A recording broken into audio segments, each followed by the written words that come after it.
በልጅነቴ ነጮች መንገድ ላይ ይተፉብኝ ነበር። ያደግኩት ነጮች ብቻ የሚኖሩበት አካባቢ ነው። አሳዳጊን እናቴ በጋሪ ይዛን በምትሄድበት ሰዓት እሷም ላይ ይተፉባት ነበር።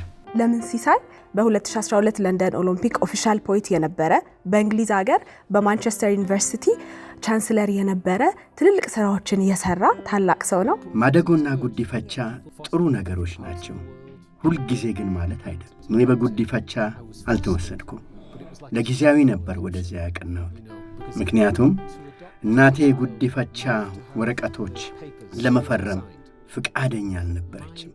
በጊዜያዊነት እንዲጠብቁኝ ከዚያም ወደ ኢትዮጵያ ልትወስደኝ ነበር። 12 ዓመት ሲሆነኝ ወላጆቼ ናቸው ብዬ ያመንኳቸው ሰዎች ወደ ማሳደጊያ ተቋም በድንገት አስገቡ።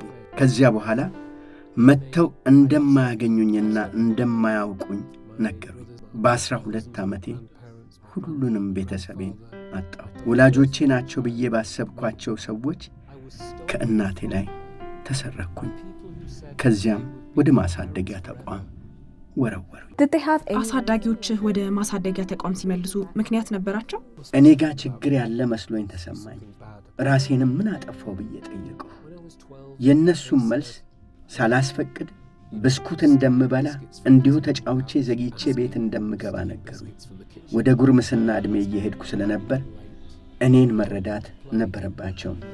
ሆኖም ግን ከኔ ውጪ 3 ልጆች ከራሳቸው የወለዷቸው ነበሯቸው።